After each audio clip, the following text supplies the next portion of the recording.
planet.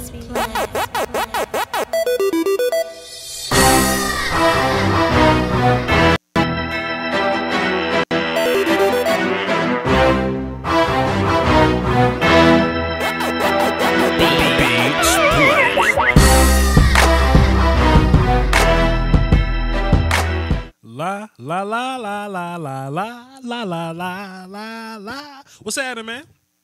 Vash Lombardi, Doski Woski, Peasky Whiskey. Hope everybody's doing good tonight.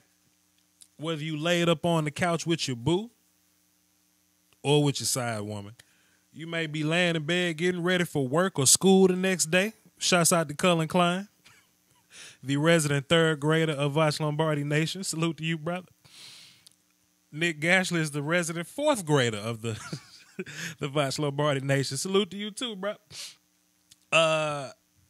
So Vash Lombardi, which is me, I was working on my final film session of the 2018 class. I shed one man tear right there as I was wrapping things up, looking at my calendar, knowing that we got some more mock drafts to go. We got player ranking videos to go. Ty Gaskin, what's happening with the 99-cent store? Salute to you, brother. I know we got the big mock draft to go, the player rankings to go. What's the DBZ scene on your shirt? That's the DBZ. Let me get to my OBS so I can see where I'm at. There we go.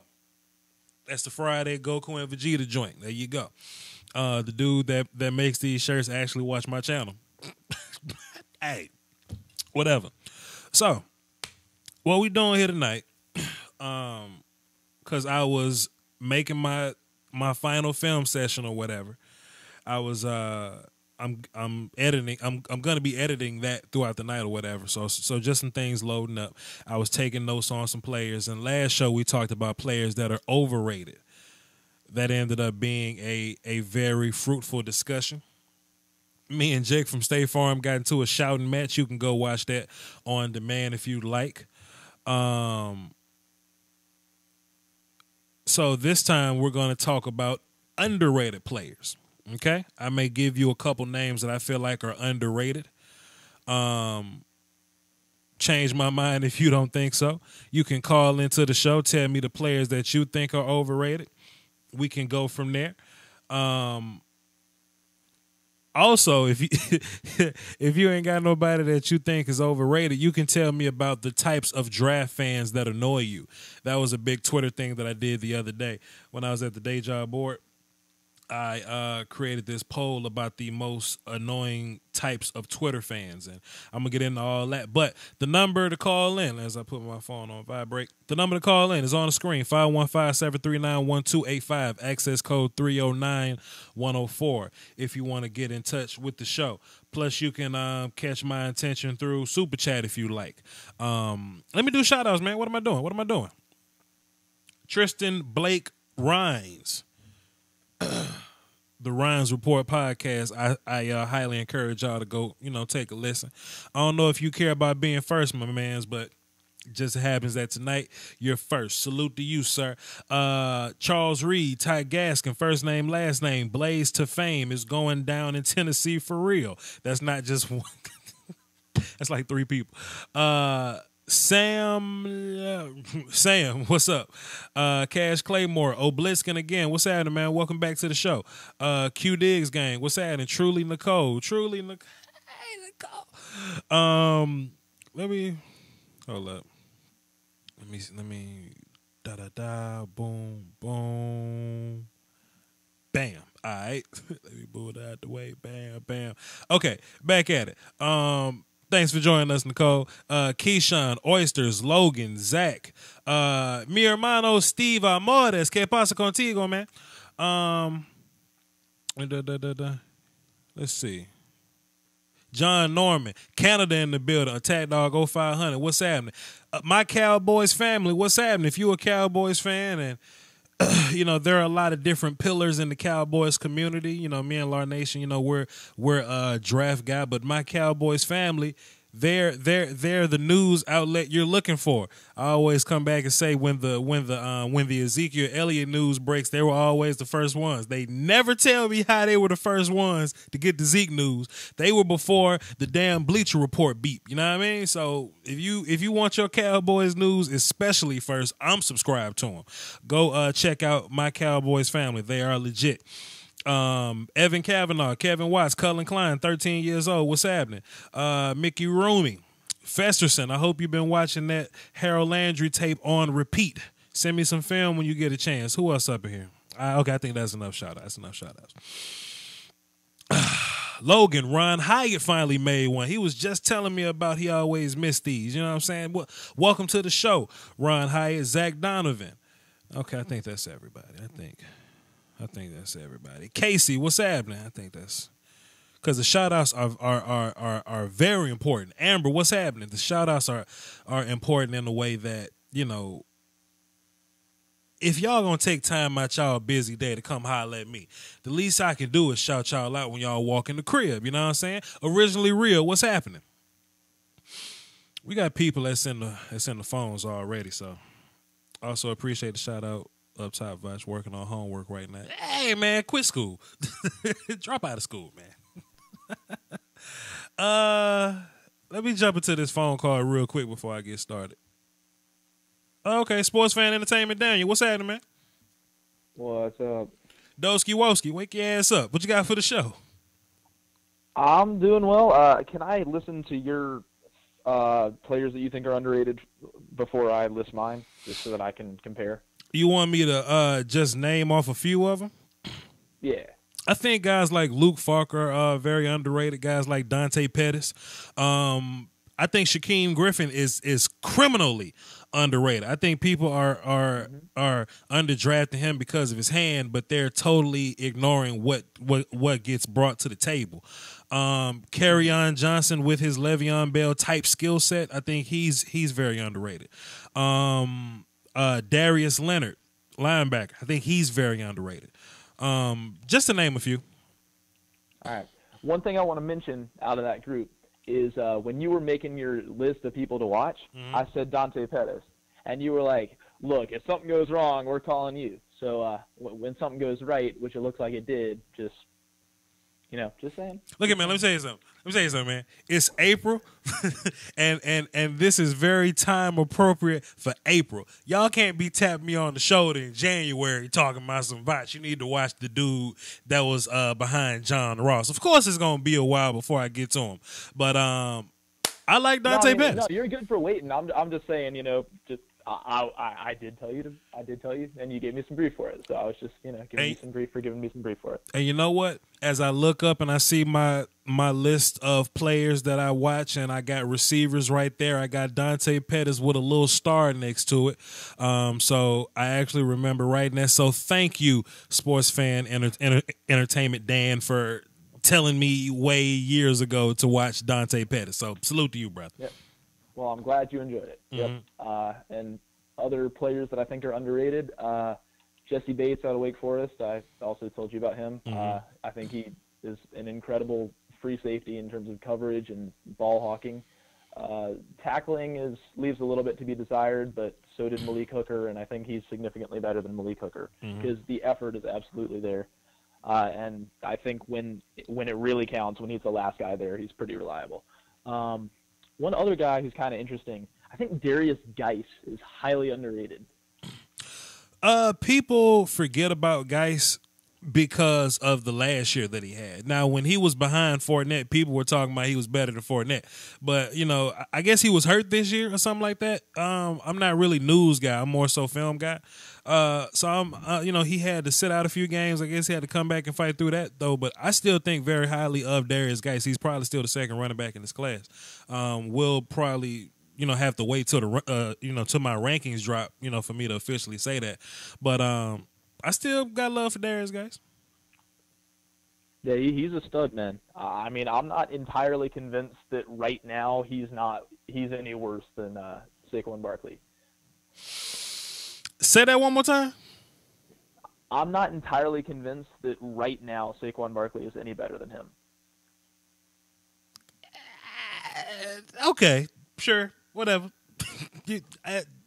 I could be hearing your words wrong, so I'm gonna leave it alone. But yeah, whatever. I mean, like Saquon Barkley, obviously with the athletic, specimen that he is, he has clearly more upside than Geis. But right now, in terms of their potential for rookie production, I'm not sure that I would bet on Saquon having any more production than Darius Geis. Rookie production is a totally different situation because Caleb. I mean, obviously it's situation based, but with all factors being equal, Kalen Ballage could be more productive than any of these guys if he goes to the right way. But this is true. But let's slow down, man. slow down, bro. Go ahead. Now, I also want to mention one type of draft fan that I don't think you actually mentioned that really pisses me off. Mm-hmm. Go ahead. And it's the draft fan that spends a lot of time on the draft and thinks they know what they're talking about, but the only time they spend is just reading all the peanut gallery articles. Yeah. Those highly opinionated ones. But Mel Kiper said da da da da. Yeah, those suck, man. Those make my ass itch. Yeah. Did you see my Facebook post today with the Matt Miller pro comparison for DJ Moore? Nah. What'd he say? He compared him to Zay Jones. He compared DJ Moore to Zay Jones? Yes. It's a bit rough, but nah, I'm not with it. I'm not with it. Like, what is he talking about? Try P. Allah says Vach looked like the uncle at the barbecue hollering at his niece's cute friends, but keep asking, so when you turn to 18 again? Shut your ass up. Shut your ass up. I like DJ Moore, and I actually spent a long time watching him because Maryland's so terrible. You know what I mean? That you really gotta look past the filth when you're watching DJ Moore. I think DJ Moore is some fun plays, man. He has some very is a yak monster. I think he can be a great slot guy, man. You know, a lot of people project him to be like the number 2, the flanker type of dude, but I think he has a big career as a slot type of dude, man. You know, just get close to the quarterback, get those quick catches, create a little separation underneath. Tate type guy. Right, and just get the ball and run. Yak dude, basically. So, that's completely different than the type of player Zay Jones is, but yep. Whatever. What up? Go ahead. Other guy, Anthony Miller. Okay. I got a little more. 2 in the draft for me. I got a little more research to do on Anthony Miller, but you say he's the number what now? He's my second-rated receiver in the class behind Ridley. After Ridley, who's 3, 4, and 5? If you don't mind me asking, if you have it. Okay. 3 is probably Pettis. 4 is St. Brown. 5 I'm a little bit up in the air on right now. Okay, it's still early. It's early April. It's we got a whole mid to late April to go. So yeah, I feel you on. I feel you. I think St. Brown probably has the highest upside of any prospect, but there's also some significant questions, particularly with press coverage for him. So. Well, he's a big, long dude that can run, and whenever you have big, long dudes that can run, nuance. Well, and he shows the ability to get some separation as well, which is obviously very valuable. Yeah. Plus, he can catch too. Freaking Antonio Callaway, man. What about that dude, man? See, that's the biggest.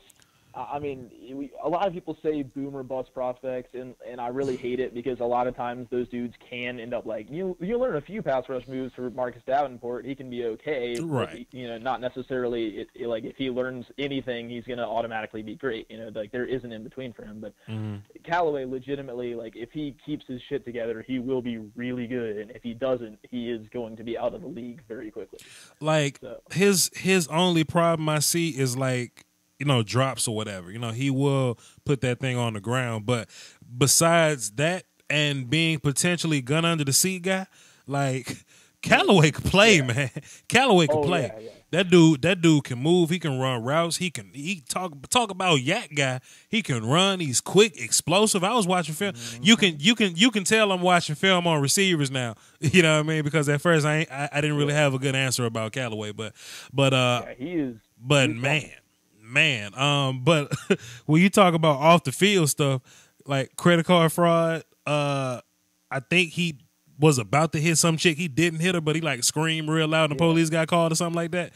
And that's not just something like, a bag of weed fell out of his pocket or something. Right. That's a little bit more. Yeah. That's something different. Right. Plus he might be gun under the seat dude. You know what I mean? So it's but then there's the, you know what I'm saying? I was researching the interviews and he has a son now and he's turned his life around and I was about to mention. Now, obviously, he's gonna say that no matter what. But man, there is. But man, look, I come from a bad neighborhood, and my co-host said he fresh can vouch because he grew up down the block from me. Once you're gun under the seat, dude, you're always gun under the seat, dude. Because to be fair, I'm gun under the seat, dude. I'm just registered now. You know what I mean? So you gonna always be that guy. You gonna always be that dude. So I hope Antonio. But there's a difference between responsible gun under the seat, dude. And, 100%. Running, rob a gas station, gun under the seat, dude. So, right, totally. So I hope Antonio Callaway can keep it together because he looks like he has everything to have a successful shrimp boat with Forrest, but. Man, that dude's scary. But he's gonna automatically drop some rounds just because of of that. So I think he's a fringe day 2, day 3 guy for me. I think he's projection. He's probably guaranteed day 3 guy. Because what I've learned is I think this is how the tier system works, and it's just how I've been looking at it. Like. If you're a dangerous guy, but you're not super elite, we're gonna save you for like day 3. But if you're like for example, like Randy Gregory, like he was so talented. Jalen Smith is so talented that we take chances on them in day 2. But if you're not top tier elite level guy like that, and you have any kind of off the field problem, we wait until day 3. Like day 1 and day 2 are a completely different draft than day 3. You know what I'm saying? It's like a whole nother. Trying to get day 3 is just trying to get any value out of this pick. Right. It's like the best of the best guys that's left over. You know what I mean? So, unfortunately, Shaquem is probably going to go real early day 3. But man, I hope my team trade up to go get him. No, he's better than that though. I mean. I would draft him in the second round. Like if I was a GM, I would draft that dude in the second round. But I'm not. I'm not a GM. Yeah, he's good and he has versatility. It's like you talk about Hassan Reddick. He went like 12 last year, right? I mean, it's not that or 13 or something. He's not that dissimilar to Hassan Reddick. And it's funny in my Facebook group with these peanut gallery ass members I got up in Lombardi's draft talk. I actually made a post. I was like, "What's so different between Shaquem Griffin and?" Hassan Reddick. You can go you can go search that post. I made that exact post. It's funny you said it. I said, what's so different? They're both these edge type guys that have had to transition into, running around like linebackers, but they both can still rush. They're both super efforty guys. But the difference is Shaquem Griffin run a 4.3. He run a 4.3 and damn Shaquem Griffin can go cover. You know what I mean? Like and I think that's what makes Hassan Reddick a little better. Hassan's bigger and he has 10 fingers, but Lordy, like we see the film on damn Shaquem Griffin, man. What are we doing? Well, here's one thing else that teams probably are taking at least a little bit into consideration. If you hit with Shaquem Griffin even a little bit, he is a guaranteed big time jersey seller. But hey, it is what it is. Yo, have you watched Jesse Bates though? Free safety? I have not watched Jesse Bates. I'm saving DBs to the end because they're more annoying to watch. You know what I mean? So I'm probably gonna breeze through them in one day. I actually got my watch list in front of me, and Jesse Bates is on there. I know because I made sure he was on there. I got to run through some running backs.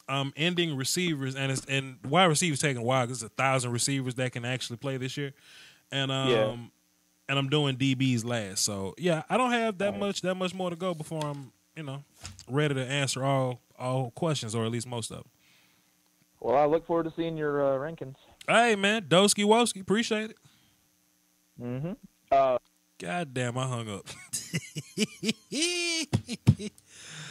We got another caller, Lieutenant Dan, not Lieutenant Dan, Daniel. You can call in if you want to, fam. You can call back if you want to. I ain't mean to hang up on you like that. But 706, who this?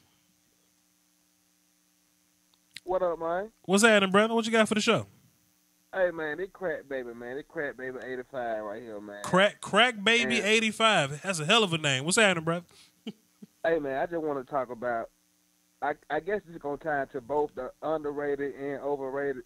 Go ahead. But I feel like, if you watch the tapes, which I've been talking about, Shaquem Griffin, it's without a doubt, this man is way better than Leighton Vander-Esch, whatever the fuck his name is. Talk to him.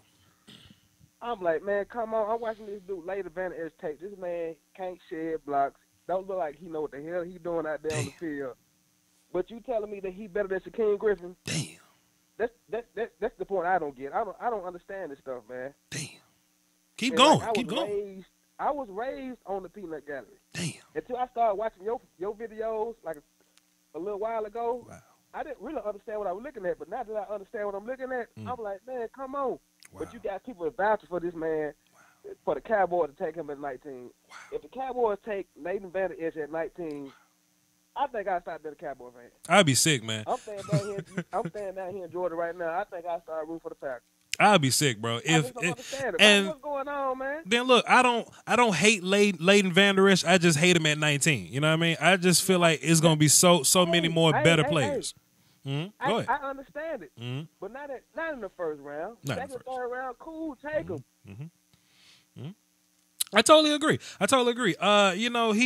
He's big. He has measurables. He can run. He can cover. But man, taking on blocks is part of the funk. Man, taking on blocks to box players, that's like receivers being able to separate. You know what I mean? Like you kind of need that. Plus, there are guys that are going to be better than Leighton Vander Esch. Like Rashaan Evans might be on the board, and I think he's better than Leighton Vander Esch. I think Darius Leonard is also better than Leighton Vander Esch. Go ahead. I'm listening. I'm a Cowboy fan, like I just said. Likewise. And I feel like the best three linebackers in the draft coming out is going to be Edmonds, Roquan Smith, and Evans, Alabama. Okay. And I feel like after that, it's going to be a big drop-off. So taking another linebacker at that 19 pick, it'll be a big mistake, man. Mm-hmm. They don't need to go that route. I know I'm Cowboys all day long. Hey, I'm a Mississippi boy, too, just like you. Watch out there now. What It's part of down Mississippi you from, man? Meridian, in town bound. You know what I'm saying? All day long. Man, so listen, Meridian. Let me ask you something. How old are you, if you don't mind me asking, bro? I'm 32. You 32. Okay, so you was a little bit older than me. I actually played ball for Natchez High School, man. So I done bumped head with your school. You know what I'm saying? For years now. So salute to you, Meridian. Shouts out to you, man. Oh, that was up. And you know what I'm saying? That's why I support you, man. I love what you're doing and keep on doing it. You know what I'm saying? I feel like you're the best at what you're doing right now. Wow. Over everybody. Man, salute to you, bro. Salute to you, man. I appreciate you, dog. What else you got for the show, man? But I'm finna get off this phone right now, because I think I'm gonna wake my girl out right now. I'm just in here drinking on the hen dog right now. Yeah. They're like, I know y'all hate Shannon Sharp, but I'm on the hen dog right now. You know what I'm saying? But I'm gonna support you, man. I'm gonna hold you down, man. I'm gonna call you whenever you're doing your live thing, man. I'm trying to jump on here. You know what I'm saying? And get off how I feel, man. Yes. I appreciate it, bro. Yes, sir. Crack Baby 85. I done plugged you in platinum, so next time you call, you going up to the top of the list, man. Salute. Thanks for calling. All right. Yep. Let's see. Oh, shoot. Y'all from Mississippi. I'm from Rankin County, above Crystal Spring. Rankin County.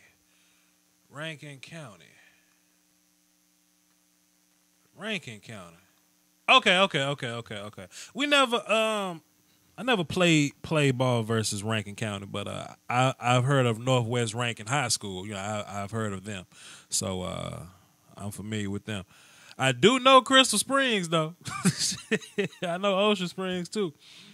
I know Moss Point too. Cool ass Drake. What's happening, man? What's up, ice cold ass Ross Lombardi? Man, Doski, Woski, Peasky, Whiskey, brother. What you got for the show, man? Call me the Peasky Whiskey. What's up, man? Who's underrated? Cool ass Drake. I'm gonna talk.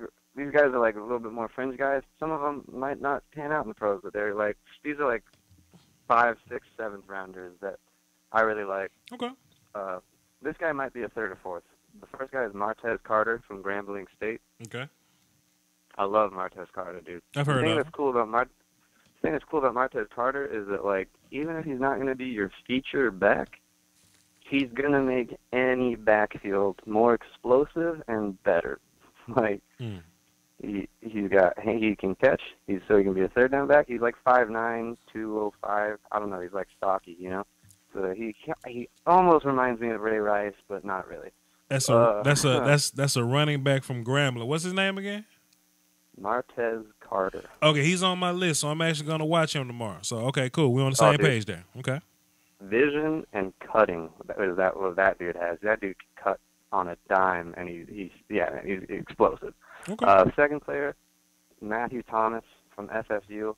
He led FSU in tackles this year. He was like a top 15 recruit coming out of high school. He had some injuries and some just his college career didn't go as well as it could have, but I do think that a lot of people talk about Josh Sweat. Is it Sweat or Sweet? Sweat. A lot of people talk about Josh Sweat. And I'm not going to let you call this man Sweet on my damn show. Sweet. Josh Sweet. Go ahead. but yeah, I mean, I think Thomas is going to be the better pro a couple years down the road, and when I watch the FSU linebackers, I'm always looking for the next Nigel Bradham, the guy who doesn't kind of flies under the radar throughout the draft process, but then is an awesome pro. I love Nigel Bradham. He's he's an Eagle, so you don't like him probably, but I think he's one of the most underrated linebackers in the league. Every time I watch the Eagles game, Nigel Bradham just makes plays, dude. And but I think Matthew Thomas is pretty damn good. The third guy is Kyle Cairo. He's a safety from Northwestern. He's a strong safety, but the dude can catch. He's like 6'3", 220. He has like the craziest interception from any defensive back I've seen for this year's draft. It was against like Indiana, I think, and he had a club on his left hand. I'm pretty sure he was playing with a club, and he like twists his body around. He makes this ridiculous one-handed interception with his right hand. And but you watch, he has multiple picks against Nebraska. I'm pretty sure he had like 2 picks against Nebraska. He just puts himself in the right position and he makes the play. And he can tackle in the open field effectively. He's got ball skills. He's got size and strength. A really underrated player, I think. Kyle Cairo. At least good safety depth in case one of your safeties gets hurt. He's definitely not a bad guy to throw out there, probably. And I've heard from what I've read that he's like really smart, intelligent, dedicated type of dude. So he's one of my favorite sleepers. Is Kyle Cairo the white guy that ran real fast at the combine? No. Who's the white guy that ran real fast at the combine? The safety that ran real fast at the combine. What didn't his name start with a K too or something like that? I'm not sure. I remember seeing like the headline for the article that you were talking about, but I didn't read the article, I don't think. It doesn't matter. I saw you putting on for your boy Semi Cobbs in the group today, man. Tell us about Semi Cobbs, cool ass Drake. Semi Cobbs has hands, man. That dude, he can make one-handed catches like a motherfucker, and he bodied. A lot of people have Denzel Ward as the number 1 corner. I mean, if you got Denzel Ward playing outside in the pros, and he's up against Semi Cobbs, it's already been proven before that Semi Cobbs can post up on him and pull in a really impressive touchdown. And Semi Cobbs also had a really impressive touchdown against Wisconsin's Nick Nelson, who's the corner that just got hurt, but was touted as a pretty highly underrated corner. If you watch a Semi Cobbs highlight tape, you're gonna walk around thinking like you're gonna think that dude an alien, bro. Like with some of the catches he made. Virginia play though, Virginia play is the craziest shit. Yeah. Because Semi Cobbs, he ran like a 4.6 40 or whatever. but I swear he makes like 8 out of 11 guys miss on the Virginia defense. He's spinning, he's juking, he's outrunning them. Dude's crazy. I have him as my wide receiver 3. I really like Surrey Dog. But real quick, I'm gonna let you go. But the last guy I want to shout out as a sleeper in this class is Darius Williams from UAB. He's a corner, and he had 5 interceptions in a row in games. In each for 5 games in a row, he had an interception in the game. And I watched his tape, man, and I'm telling you, this dude covers. I'm pretty sure covers like glue is an expression. I don't know. He sticks to his man like a glove. He's cover like glue. Hell no, that ain't no expression, man. You made that up. Wrong with he you. covers like glue, dude. He sticks to his guy like a glove. I mean, really though, his man coverage is very impressive. But the thing about him is he's an older prospect. I think he might be 24 when the season starts. He's old, man. But like, if you can get that dude in the 7th round, you just get him and you play him at the slot. He's probably going to be a really, really good slot guy, if nothing else. All right, well, I appreciate you then, Cool Ass Drake. You know you always welcome to call into the show. Doski Woski, brother. I appreciate your time on your show, and I hope you have a good night. Yes, sir. Man. Before I move on to this next call, I done found 2 Instagram crushes today, man. God, no.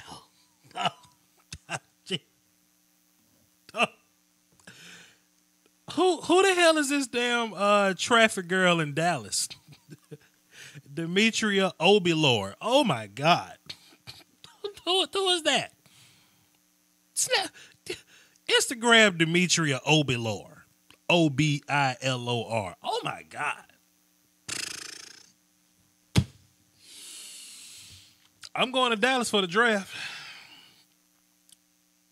Don't be surprised if I shoot my shot while I'm out there with my bold ass. Jesus. Anyway, the damn Browns report just followed followed me on Instagram. So salute to Tristan Browns and the Browns report. Lordy, I'm gonna keep looking at this shit on.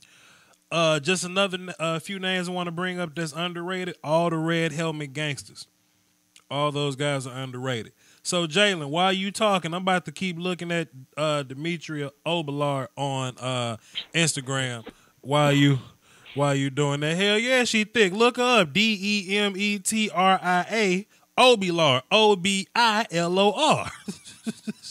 Look her up. What up, Jalen? What you got for the show, man? I got 5 guys who are underrated. I didn't go the route of like just picking some sleepers or whatever. I picked guys who a lot of us will know about who I think are a little underrated. First one for me, Josh Sweat. Josh Sweat has unreal athleticism and explosiveness and burst off the line of scrimmage. And I stress this. Sometimes you can't tell, but SSU staff is one of the worst I've ever seen. Anybody watches any of his film, please check where he's looking before the ball is snapped. If he's looking at the tackle, he's not going to get his graded ball get off. But when he does his ball reads, the dude looks like a top 15 pick. I mean, he's just so explosive, and he's got good hands, and he's got long arms. He's really good with the one-arm stabs and going inside on offensive linemen. He holds his own against the run because he's got a really strong upper body.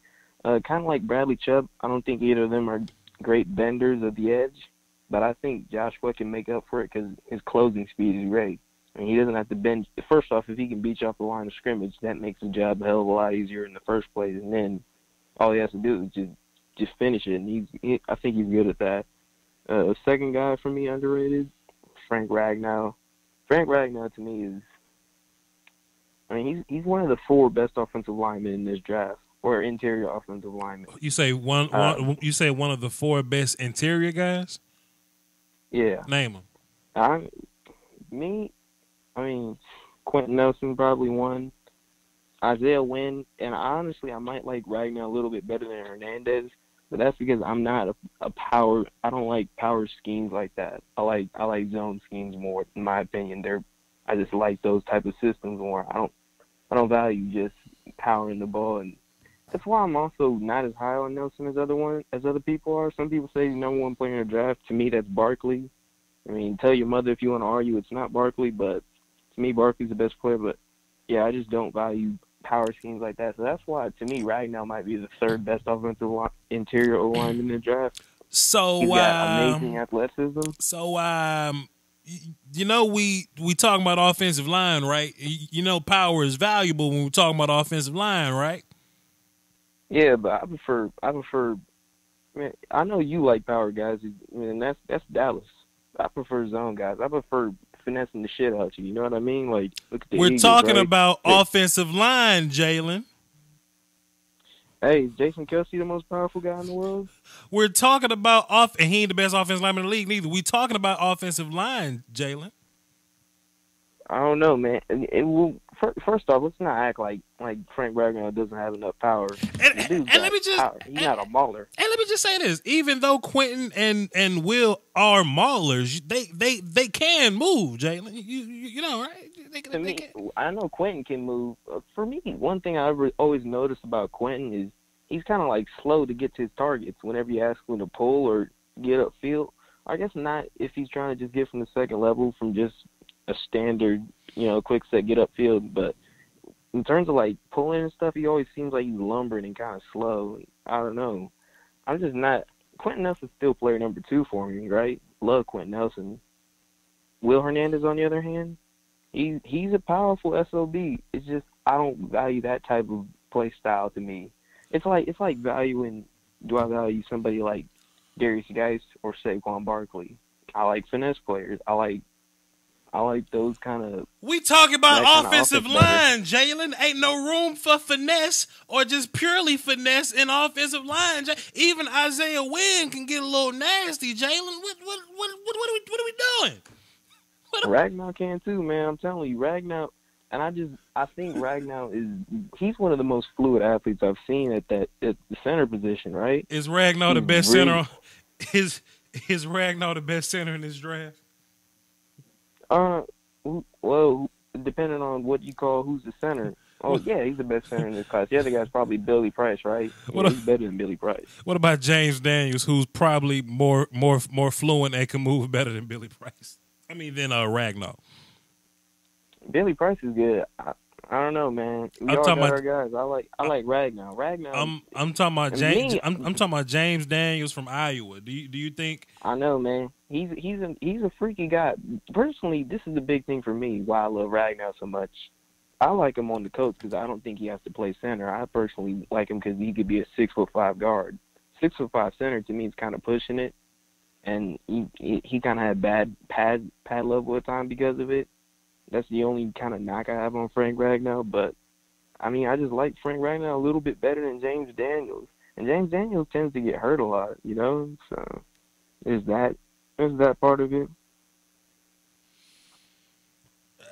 Let me finish looking at my Instagram, man. Who else you think underrated, bro? Frank Ragnow or who else? Maurice Hurst, man. Maurice Hurst is underrated to me. The dude to me is a top 10 player, if not top 5 in this draft. You think Maurice Hurst is a top 5 player? He's pushing it, man. And I think he's underrated because the NFL, it doesn't seem like they figured out how to value these 3 techs who don't.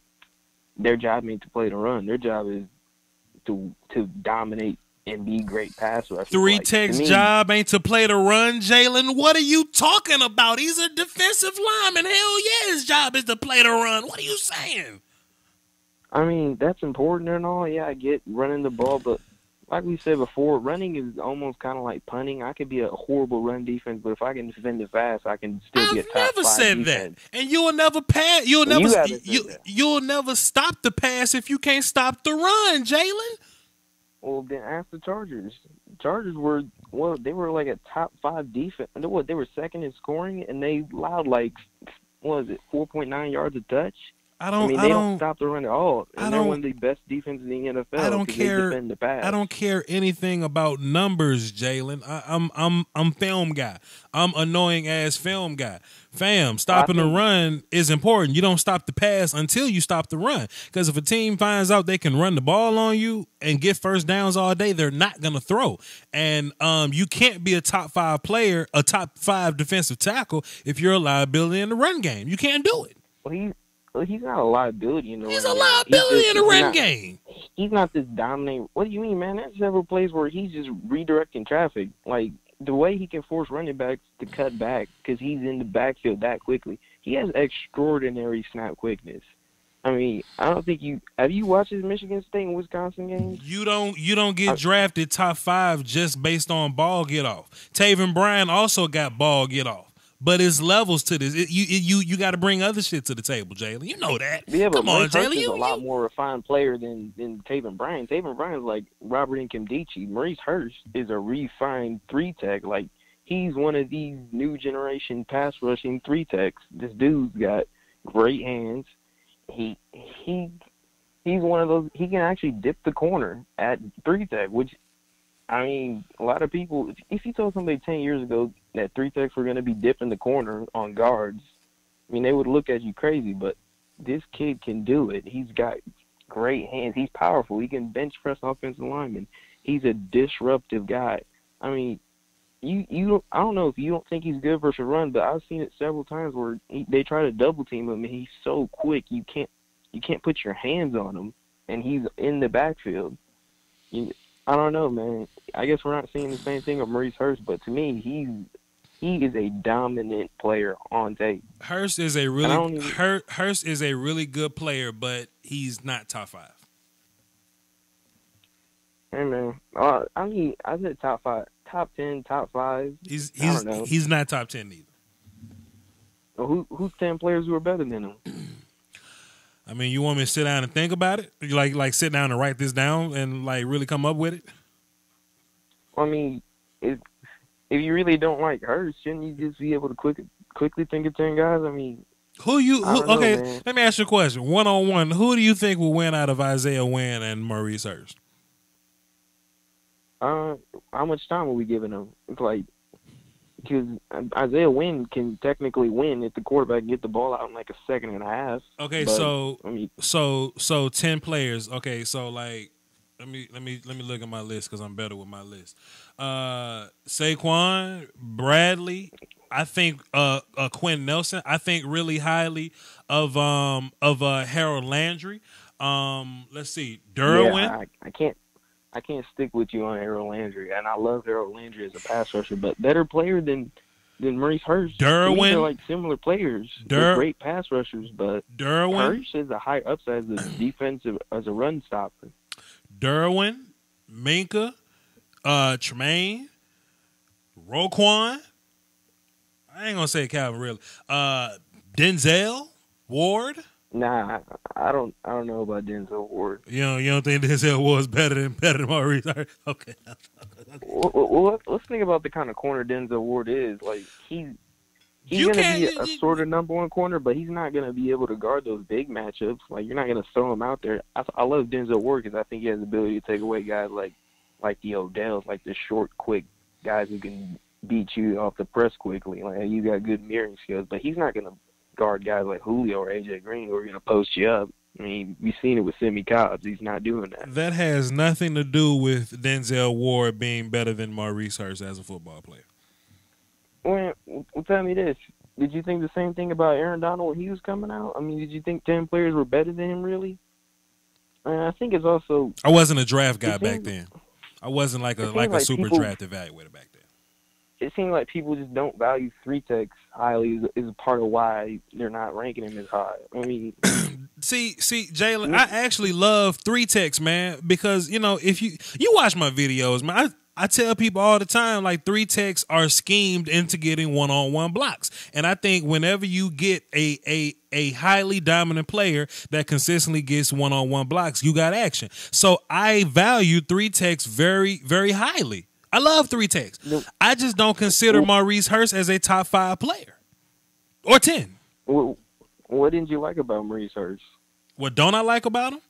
I think he's a very sometimes player. I think he's not great with his hands. He has a really good first step. He's not really strong to me, and he gets washed out in the runs, and he shows a lot of value in pass plays. If you can keep his head up and teach him how to use his hands and navigate these blocks, I think he'll be a lot better. In college, what you will see from Maurice is you'll see him beat a gap, look up, and the play will be gone, or he'll just beat it and the play just happens to be going his way. There's no control. There's no direction. So he's really a one-way player to me. He's a third down threat right now. You can teach him to be more, but he's 275. He's probably going to be you put 10 pounds on him, 5 pounds on him, he can be a 3-4 defensive end. But as a 3 tech, I think he needs a lot more work. I'm not just talking out my ass here, Jalen.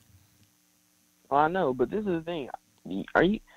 When we talk about ranking players, man, I guess you don't do it like I do, but I also consider like the upside. Like you said, Maurice Hurst isn't perfect, but the things that he can be coached up on to be better can make him one of the best players in the NFL, period. Like, this guy could be a very special football player in the NFL. He can be really good, sure. Yeah, I 100%, sure. But there are some top 20 guys that I feel the same about. There are some top 50 guys that they can be really good in the league. I totally agree there. I don't know, man. I just feel like Maurice Hurst reaches his ceiling. Besides probably like Barkley and the quarterbacks, maybe I don't see some of these pass rushers getting that high. Like, who's gonna make a bigger impact on it? I just think Maurice Hurst can get there. I'll go on to the next guy. We're not going to agree on it, but, you know, that's fine. John Kelly, to me, he might be the third best running back in this draft, fourth, somewhere around there.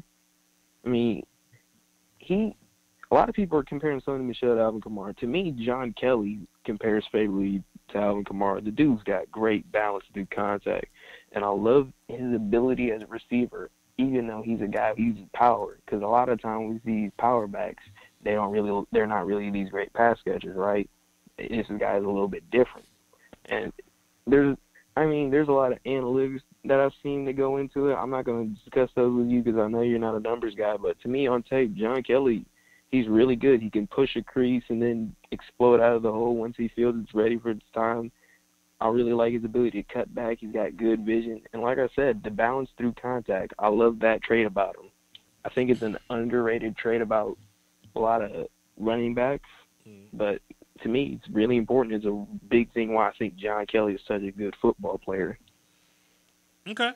One more guy, then we're gonna move on to the next call. Who else you got? My last guy, this guy kind of is a sleeper. It's Tigre Scales, a linebacker out of Indiana. He's a very smart player. He's quick to diagnose. I mean, I think he's almost towards the ceiling because he's not a very extremely athletic guy, but he is pretty fluid, and he can get spots on the field, you know. But like I said, he's quick to diagnose things, and he's really good versus run. I even think he's a plus versus the pass, too. I really think he could make a good will linebacker in the NFL, man. And he was a part of that IU team that it kind of held down Saquon Barkley running the ball. They didn't hold him down taking kickbacks and shit and catching the ball, but they did hold him back running the ball, and he was a big part of that. He's a very secure tackler. Okay.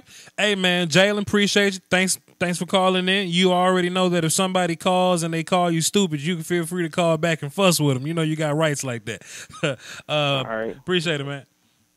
No problem, bro. God damn, boy. Jalen say he don't like his offensive line to be nasty and physical. Boy, that shit.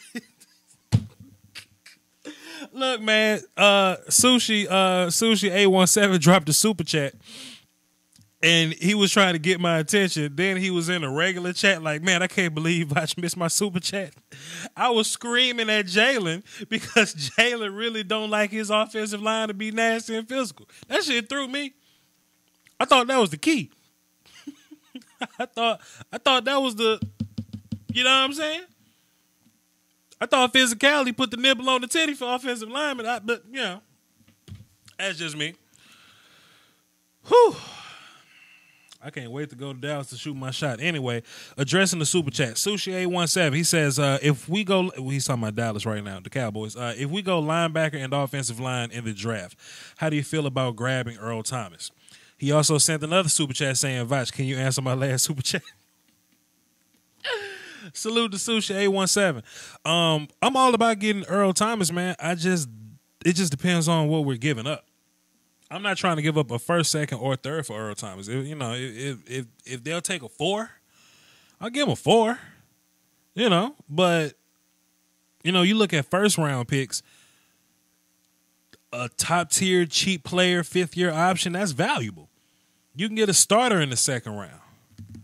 I think we may need that third to move up and down somewhere in the draft. I'm not, we may need to move up in the second. We may need to move up in the first. Thirds are very valuable. I think 4th round picks are money picks. Like I said earlier, people use the 4th round in order to get these injury guys, these gun under the seat guys. There's a lot of valuable players to be had in the 4th, but I like Earl Thomas. He's about to be 30, or he's about to be 31, something like that, and he's going to want a lot of money. I would like to re-sign some guys on my team. I would like to make sure that we, sign our own players. You know what I mean? So I wouldn't mind having Earl Thomas. I think having a top-tier free safety would be great for our young corners. It'll even make them better. But it just kind of depends. It just depends on what they want for him. Depends on what they want for him. All right, cool. Let's get back into the phones. So, let me ask you something, Dallas. You watch the news. You're from Dallas, right? My family's from there. I live in Florida. Okay, well, never mind. Because I was about to ask you about the daggum traffic girl in Dallas, but you don't know. All right, what's good? What's happening, brother? What you got for the show? Well, a couple of things. One, the first half's going to make you pretty happy. You'll probably disagree with the second half, but that's why we're here. First of all, to explain to the other caller who was talking about power versus technique and talking about the Dallas Cowboys and power, we run a zone blocking scheme, which I don't think he realized. He was talking about the Eagles and all that. The Cowboys usually run a zone blocking scheme. Right. They can use man. Right. But usually we prefer zone. And, I mean, I think he has to understand, if you don't have someone in your top 10, that doesn't mean you hate them. I mean, if I had my top 10, I would be like, I have more than 10 players ahead of Maurice Hurst. I have Derwin James above him. Right. I have Sam Darnold probably ahead of him. Quentin Nelson's my number 1 overall. I mean, if I said that I didn't have Saquon Barkley in my top 5, I would probably get a lot of heat, but, it doesn't mean I hate him. Mm-hmm. But a couple prospects who I think are underrated. One, starting the first round likely, I'm just going to come out and say it. DJ Moore, to me, is the number 1 receiver in this class. Mm-hmm. And, again, that doesn't mean Calvin Ridley's bad. I just think that DJ Moore, when we look at him, the combine was huge for him for some people, but even before him, if you watch tape with the horrible multiple quarterbacks, I mean, they're down to their 4th stringer for a couple of games. Right. He just makes plays. He'd be perfect for the scheme because he is the best run after the catch. Him and James Washington might be the best run after the catch, but I mean, he hates being tackled. He drives through people. He doesn't run routes as good as Ridley, but he would be one of the better route runners on Dallas. Mm-hmm. He runs a lot of good routes. His hands are sure. I know Drake hates him, but, I mean, me and Brandon watched him, and we just saw. I mean, he reminds me of AB potential with a couple inches taller than him. He's one of the few – he's the only wide receiver I would be happy taking in the first. I mean, I argue with our Dallas fans. I mean, we need to keep Dez Bryant. I think it would be pretty bad moving on from him this year. So you'll take DJ Moore at 19? It completely depends on who is available. Because personally, I still think we should keep working on the defense, but he would be probably the only offensive player I would be happy with at 19. If a player like Harold Landry or by some miracle I mean, Jonathan Allen fell to 17 last year. Right. If by some miracle Derwin James is my number one dream prospect for the Cowboys. It's not going to happen, but he's the one I dream about. You know, if one of the linebackers, I wouldn't mind taking a linebacker ahead of them. Stuff like that. One of the prospects I would not mind. Time out. John Snyder in the comments, just talking about your whatever comment, that comment you just dropped. Shit. All right, finish, Dallas. Go ahead.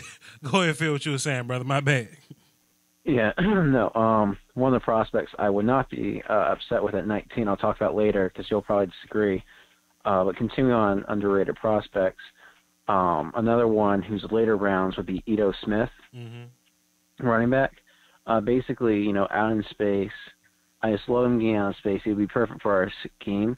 And while he's certainly not a power back, he's one of those people, like, when you look at running backs, one of my issues with Saquon Barkley is, again, you know, he's great, but, you know, he's in there squatting, 400 pounds in the weight room? Right. And if you see him, he's not, when he gets tackled, he's not, like, giving up, but he's not turning his legs and powering forward for an extra 3 or 4 extra yards like Zeke does constantly. Totally agree. You know, I call it, you know, what some other people do is the reason I actually like Geis about the same, you know, I honestly don't understand why.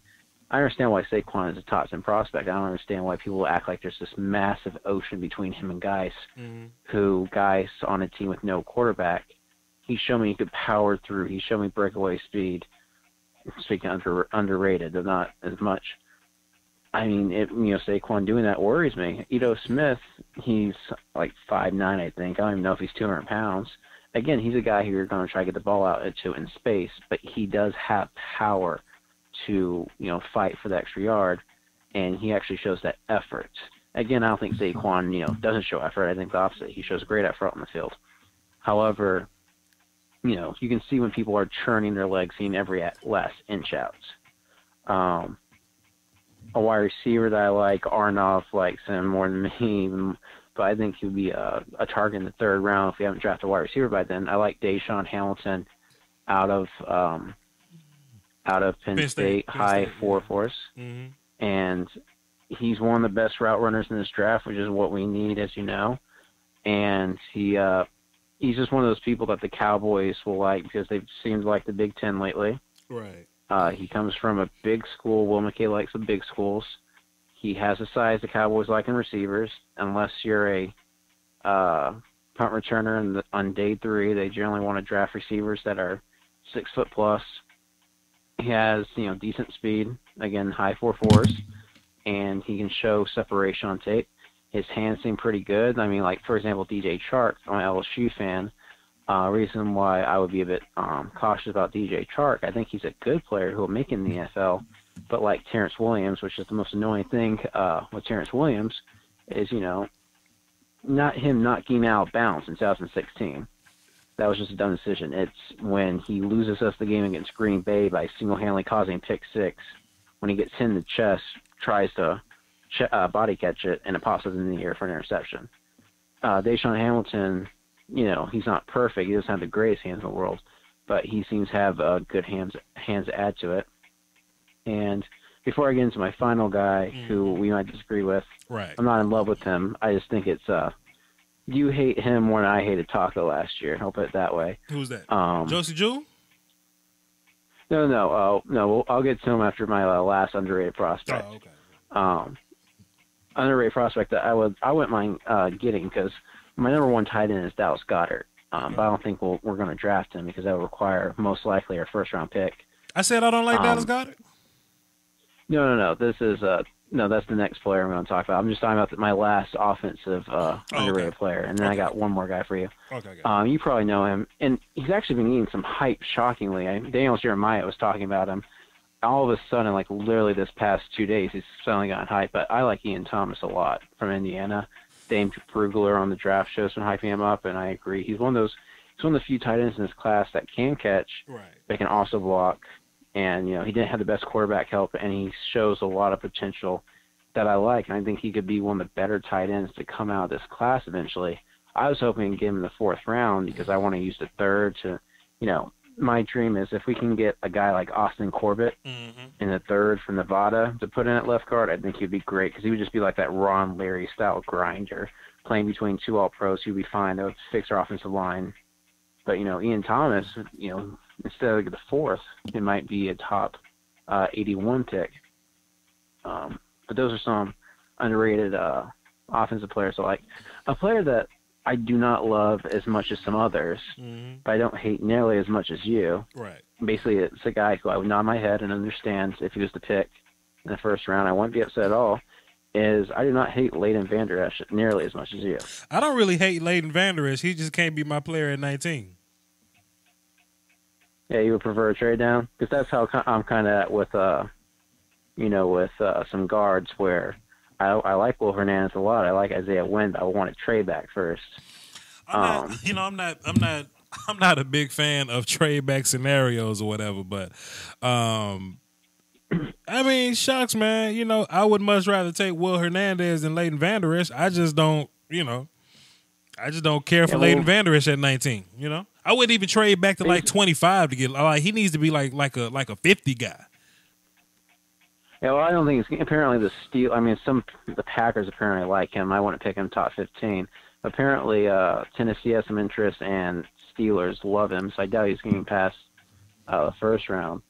But basically, what I think is, what I would encourage is, what I try to do is, since last year was his first full year starting, as you probably know, watching his tape chronologically, you can see improvements a lot. Like, right. He doesn't look like a day 1 or day 2 pick earlier against even some smaller competition. But then, while it's obviously not Chip Kelly era going against Auburn national championship level, or going against Zeke level, Oregon's still a pretty good team, and that was probably his best game in college, his bowl game, his final game. Which, if I'm looking at the guy, since you want to see production in college, which he obviously had, even if it was the MAC, you still want to see that potential and that growth. And as a first-year starter, he seemed to get better throughout the year, which is important to me when watching it. Is he actually going to improve, or is he going to be like a guy I love still? As a Cowboys fan, I wouldn't take him because of red flags, but, Arden Key, I think if he gets everything straight, he'll still be good. But I wouldn't take him in the 1st round because he went from being great as a sophomore to dropping off a cliff this past year. Meanwhile, people not gonna like how this sound, but Arden Key may be like a day 3 guy. It wouldn't surprise me if he doesn't interview well. Like, the whole thing is, was it drugs? Was it just a huge family issue? We don't know why he disappeared for 6 months. I don't think he loves football. He's probably gun under the seat dude. I heard some rumblings about drug test type of stuff, plus effort on the field, man. So, people don't like that. You know what I'm saying? So it's just yeah, which effort's huge. Which I can't take anything like effort away from Leighton Vander Esch. I watched a video and I agree. His biggest issue is, kind of trying to use his shoulder to get off blocks or initiate contact. Which, as a linebacker, you're not going to shed very well. Just trying to run through people like that and not use your vision at all. Right. But again, he did seem to improve. And basically, also, it's probably just he hits everything the Cowboys like. We want to move Jalen. We want to keep Jalen on the field because he did improve, especially in coverage over the year. But they also want to use him at Sam so they can blitz him more, which he showed he could do well. And with Anthony Hitchens gone, we're going to need a middle linebacker. We did not bring anyone so far in free agency. I actually like our free agency. After being annoyed for the first week, we have gotten some very good pickups, it seems, for the price and our cap situation. Mm-hmm. But he would plug in at middle linebacker. I haven't heard any character issues about him. It's not the biggest school, but the Cowboys probably love Boise State players more than any other pro football team. And it hasn't hurt us, really. Skandrick's not on the team anymore, but for a 5th-round pick, he gave us almost a decade of good production. Tyrone Crawford, you can hate his contract, but we still use him constantly, and he got decent production. DeMarcus Lawrence, we drafted him from Boise State. QB coach, we all know him. We all make jokes. He's going to be a head coach probably someday. But our new QB coach, who was the backup a couple years ago, who broke his leg, which let Dak come up. Can't believe I'm forgetting his name, but you guys know who I'm talking about. Right. Right. We like drafting Boise State players. Yeah. We like drafting players with production and spark, and he knocks spark out of the park. So I'm just saying he's probably going to be the guy who checks off a lot of boxes as well. Yeah, man, we'll see, man. Like I say, man, the draft is right around the corner, and we'll be getting those answers soon, bro. But I just got faith in the Cowboys, man. We've been drafting pretty okay. The past couple drafts or whatever. I just got the same type of faith in them. Going this year as I had with them last year. Yo, Dallas, thanks for calling in, man. Listen. Yes, sir.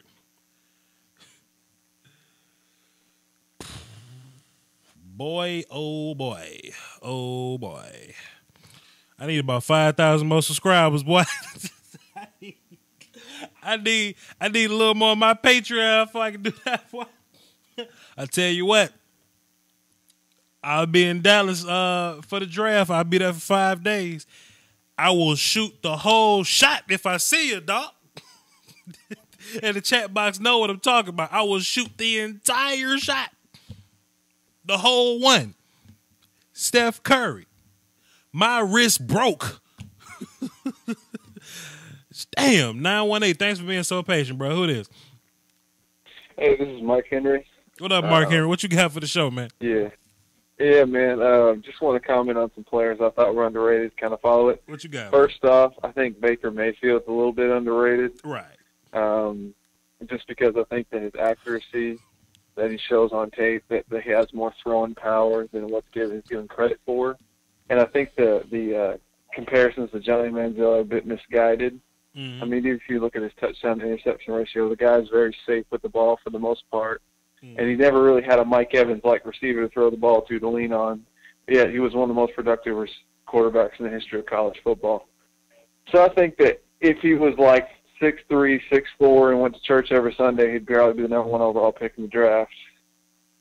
But that doesn't seem to be the case. But in the next player, I think is a little bit underrated. I think Mr. Harold Landry is underrated.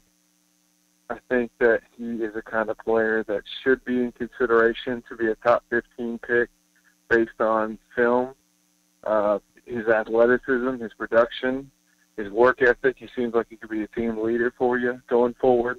I think he could be a guy that gets significant sack production for a team in the NFL. His right. three-cone drill is like a 6.88, which is the highest or one of the highest of the combine, comparable to some of the best defensive ends in the NFL today. So he has everything you want, pretty much for a 3-4 defensive end, outside linebacker, except for height. Right. 6'2". Another issue with size. I think another guy that's a little bit underrated is Will Hernandez. I don't think Will Hernandez should be able to be drafted by the Cowboys at 19 because he's just so good at football. Talk to him. I totally agree. I think he's the kind of guy that the reason why he wouldn't get drafted high is because he goes to the University of Texas El Paso. I think. Is that right? Maybe it's not. Yes, sir. Yes, sir. That's right. That's right. Yeah, okay. And I just think that he is a massive human being who has great ball get-off for an offensive lineman of his size, like 327 pounds. He bullies people. He's a 4-year starter. He knows exactly what to do, and he knows the game plan, and I think he's someone who can seal up blocks, open up lanes, and get running backs where they need to be. I think he could be an elite-level run blocker for a team, and he has the power and I think the smarts to be even becoming a good pass blocker for a team. So I think that if he would have went to a school like Alabama with this kind of athleticism and long-term starter history in his tape, that man would be in consideration to be a top 15, top 12 pick, and the Cowboys will only dream of getting him. Yeah. But I think that too. That's not the case, you know. That's not the world we live in. I think Rashad Penny's also a little bit underrated too.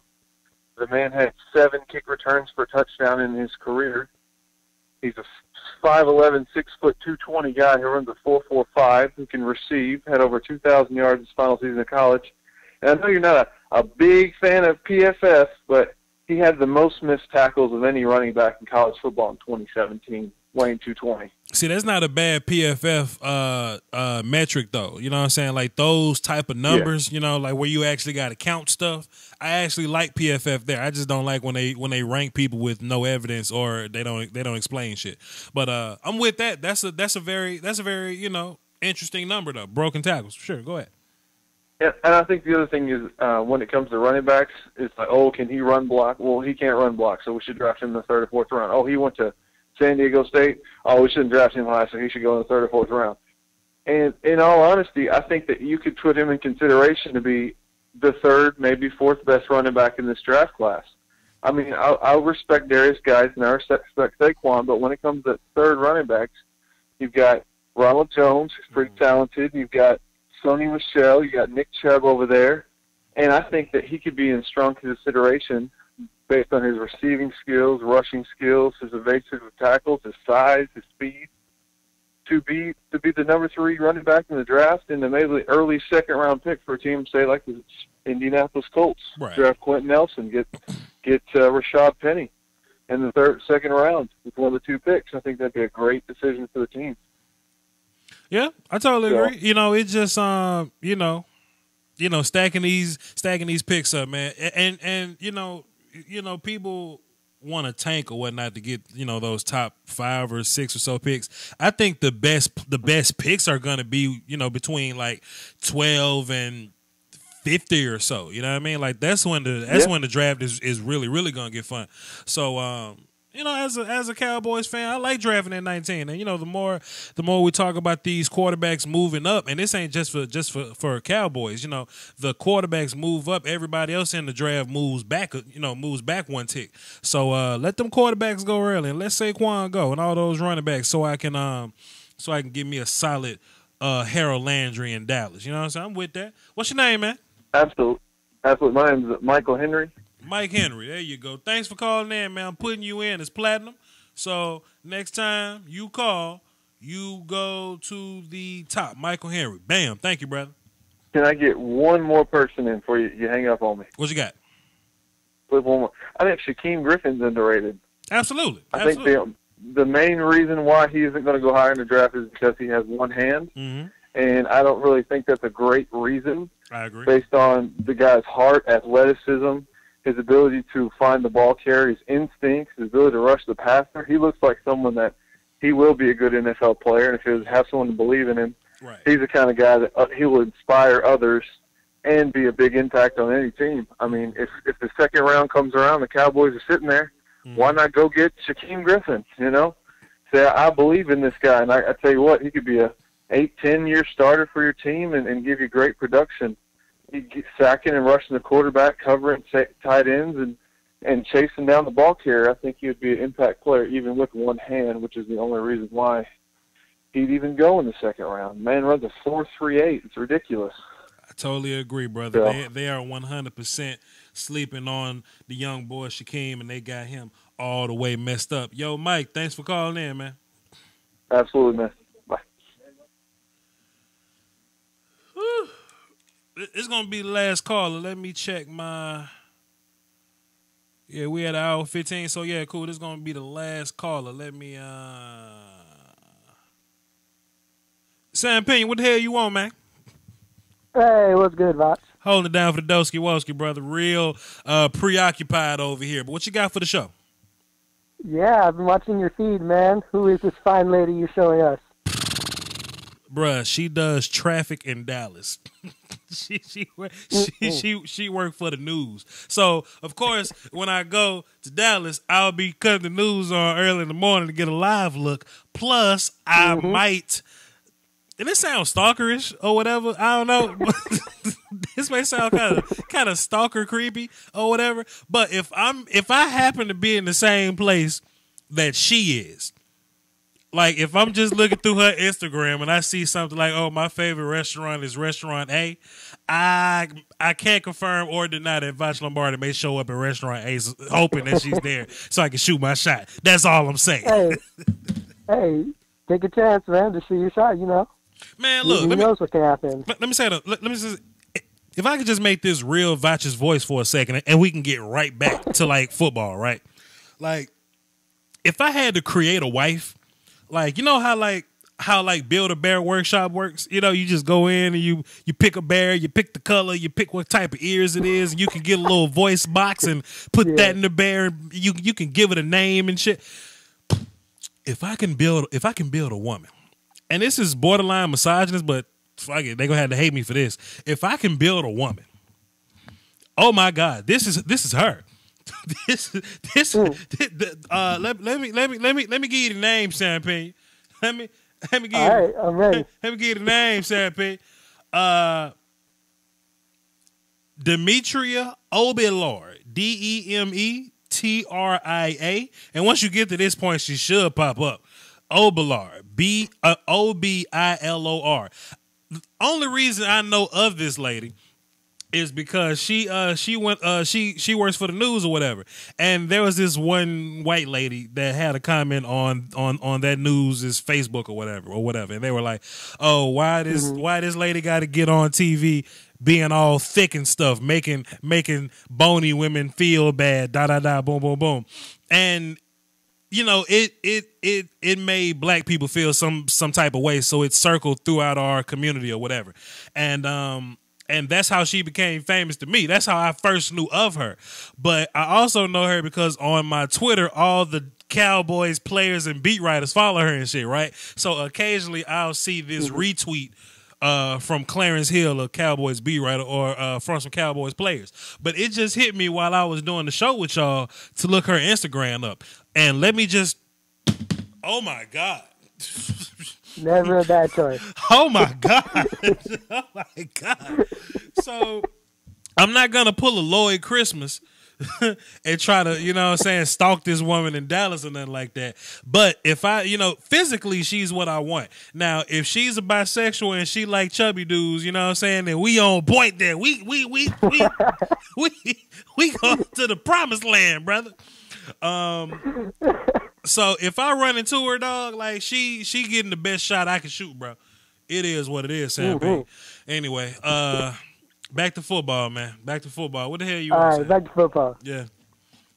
Have you seen the pictures of her that I've been posting on the live stream? Been putting the phone up on the. I've been watching your live stream. Yeah. That's what made me bring her up. Man, she is incredible. Okay, go ahead, Sam P. All right, well, man, I will quit my YouTube for her. Like, I will do the traffic every morning for her, dog. Like, whatever makes her happy. Okay, go ahead, Sam. Yeah. So I just want to call in and put in a word for Taven Bryan. Okay. Because I've been watching all the mock drafts from all the peanut gallery and seeing everything that they're putting out. And they have guys like Deron Payne in the first round, top 15 picks. And I'm sitting there and I'm like, I'd rather have Taven Bryan than Deron Payne. Because when I watch Taven Bryan play, he is constantly whooping whoever's in front of him, constantly causing penetration, havoc in the backfield over and over again. And then I watch Deron Payne, and he'll have one or two plays where he flashes, and then for the rest of the game, he doesn't really show much. Mm-hmm. So I'm just sitting there and I'm like, how is Taven Bryan being talked about as like a second-round pick or a third-round pick, whereas guys like Deron Payne are getting put in the top 15 picks? Let me just put you up on some game, and y'all can, you know, keep the file or whatever. Deron Payne may go in the second round. Taven Bryan may go top 20. Just keep your eyes on it. Keep your eyes on that. Keep the file. Just remember Vash Lombardi told you that. But go ahead, keep talking. I'm listening. Yeah, well, if that's the case, then I guess he's not underrated then. But I'm just like talking about what I'm seeing from the media, you know. Media scouts have no idea. The media scouts and actual scouts, like they, you know, media guys have no clue what's really going on until later. So, nah, man, don't listen to them. Yeah, and well, the only other guy I wanted to talk about was Jesse Bates. Okay, I'm a big fan of Jesse Bates. Okay. I think that he's pretty much the only safety in this class with a decent amount of range in him. Okay. So, I mean, I see people talking about guys like Deshaun Elliott, and I would rather have Jesse Bates. I just think that he's has better ball skills, better range, and his tackling problems aren't what they are talked up to be by people. He's a solid tackler. He just doesn't hit him really heavy. You know what I'm saying? Well, there's not a lot of great free safeties in this class. Plenty of strongs, you know what I mean? But That's true. That's you know, true. it just is what it is, man. Jesse Bates is cool. I probably got to watch him a little bit more, just so I can, you know, get a better idea of him. But in passing, Jesse Bates seems to be one of the only free safeties in this class. So yeah, I feel you. Don't put down the picture, by the way, Voch. You can keep scrolling through here. Shit, this girl is amazing. But I'm listening to you though. Yeah, no, that's all I had to say, man. Okay, then, Sam P. Just know, if I'm in Dallas sometime, you might have some competition for her. Just so you know. Lies. You're not built like that, Sam P. 'Cause I got the secret. You know what I mean? I got the cheat code, is which I'm funny. And I feel like I can be, as long as I'm funny, I got a shot with anybody. You know what I mean? So you could try, Sam P. But you ain't better than me, Sam. You ain't better than me. So I'll let you, man. Man. This has been a very productive. Hold on, time out. Let me pay these bills real fast. Hey, don't go nowhere, y'all. Hold up. Mock draft simulators give you unrealistic results like this. Voch Lombardi uses the Fan Drafted app. I can come on here and I can build my own mock drafts. We go Josh Rosen, number 1, and we go Quentin Nelson, number 2. I can build my own big board with Quentin Nelson on the top of it because I feel like he's the best player in this draft. Sue me.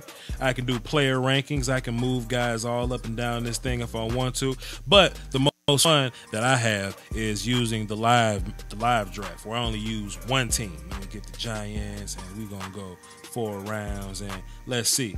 So we got Josh Rosen with the number 1 overall pick. I'm the New York Giants. Say I want to mix things up and take Minkah Fitzpatrick, number 2. And then we move on with the rest of the draft.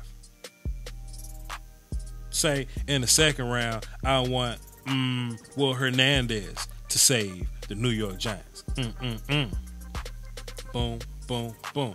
Like that. I can have hours of fun doing this just on my phone and not getting fired at my day job. It's the Fan Drafted app, man. It's available on the Google Play Store. Type it in just like that. Fan Drafted. And I'm Voch Lombardi, man. Salute. The YouTube Illuminati is taking money away from your favorite content creators, and people often ask the best way to support the channel directly. I tell them that's subscribing to my Patreon. Just $1 a month would increase production and the frequency of uploads. Basically, that means more content for you. For less than a bag of almond M&Ms, you can support the channel, call dibs on requests for future videos, and you can have access to Patreon exclusive material like my throwback film sessions. That's patreon.com/Voch Lombardi. I appreciate the support. Doski Woski. Salute.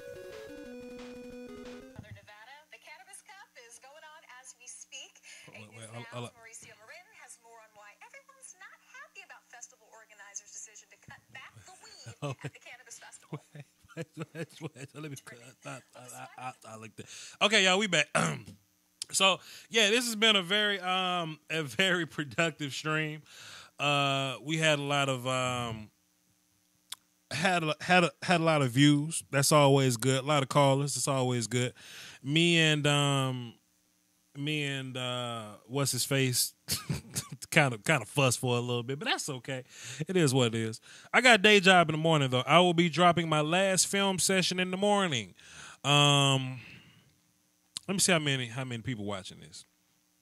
I might just go ahead and spoil it and just let y'all know who it is. Let me see. So yeah, about 86 people watching right now. So 100 or so. It's Derwin James. I have given up. I quit. I said I wasn't going to do a Derwin James video. The broadcast view is kind of shitty. And I said I wasn't going to do it because it just kind of pissed me off and it wasn't fun. But I'm going to do the Derwin James video. I already voiced it. I already started putting together production or whatever. I just got to upgrade it and do some other little things for quality or whatnot, just to kind of put my little flair on. I want to do some other things with it, but I'm gonna be releasing that in the morning. So it's midnight. It's midnight central now. It's midnight central now, and I'll probably be done like 1 o'clock, and I got to go to bed and day job. But it should be uploaded for 7 Central in the morning. So that's going to be my last film session of 2018 draft class. It was dope. I enjoyed working on the class or whatever. It was a fun class to put together, but it wasn't a great class as a whole, man. Next class finna be a mother boy. Next class finna be ridiculous. But I got to get some ranking videos. I got to get some mock drafts out, and I got to do some other stuff. And I got to get ready for the actual draft. I got to do my homework so I can be well versed. So when I'm in the area, when I'm in Dallas, and Demetria may ask me a draft question, you know what I'm saying? I gotta be able to tell her something about draft, if just in case she asks. When me and her talk over quesadillas and margaritas. You know what I mean? So.